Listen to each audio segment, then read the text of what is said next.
Good morning. Thank you for coming in today. Could you start by telling us your name and branch of service? Kyle Craig, U.S. Army.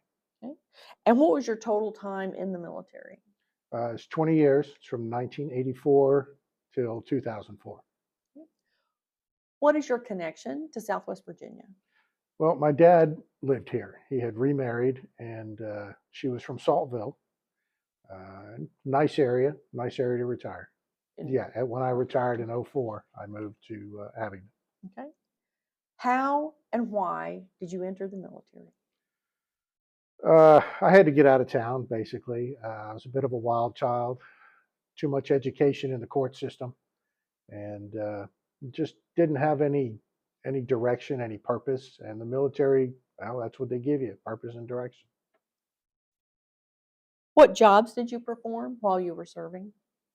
By MOS, I was a Stinger guy. We shoot shoulder-fired missiles at airplanes.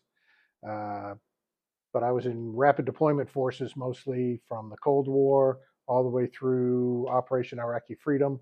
Got lots and lots of jobs to do. My favorite would be as a jump master, in charge of the aircraft and all the personnel on an airborne operation. What were some of the locations that you lived in while you were in service? Spent a couple years in Texas, Fort Hood, Germany. Got tired of working with armored divisions. Those guys are tough. If you're not a tanker, they refer to you as a crunchy. Not a good way to live. So I went to jump out of airplanes, which of course is Fort Benning and Fort Bragg. 3-year vacation in Italy, Vicenza. Back to Fort Bragg.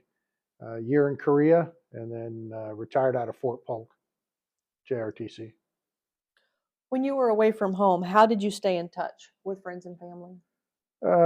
Not well. My wife was with me for most of it. Uh, Nobody else I want to write letters to. Could you tell us about a time or an experience that you had during your tour of duty? A story about something that you saw or did while you were in service. Lots of things, some better than others.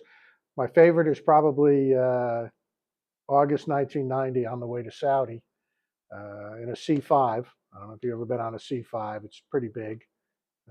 Football field with wings. So we land to refuel and row to Spain, and the engine falls off. So all the Navy F-18 mechanics say, "Oh, hey, we can fix that in about 30 minutes." They didn't fix it. We took off, just cleared, and that whole aircraft started shaking. I don't know what the pilot did, but he put us back on the ground in one piece, which, and on a C5 you ride backwards too. The seats aren't even forward, so you're shook up. Uh, so they flew in some Air Force mechanics, and about 3 days later, we just got to Saudi late. Finally, what would you like to pass on to the next generation about military service? Enlist, do it, get out of town, even if it's not the military, Peace Corps, something like that. I think there's an old Viking saying about people who travel outside their village can better understand what's going on with people. And it's just the right thing to do. Everything will look different once you've left home and come back. Thank you so much for your time today. Thank you.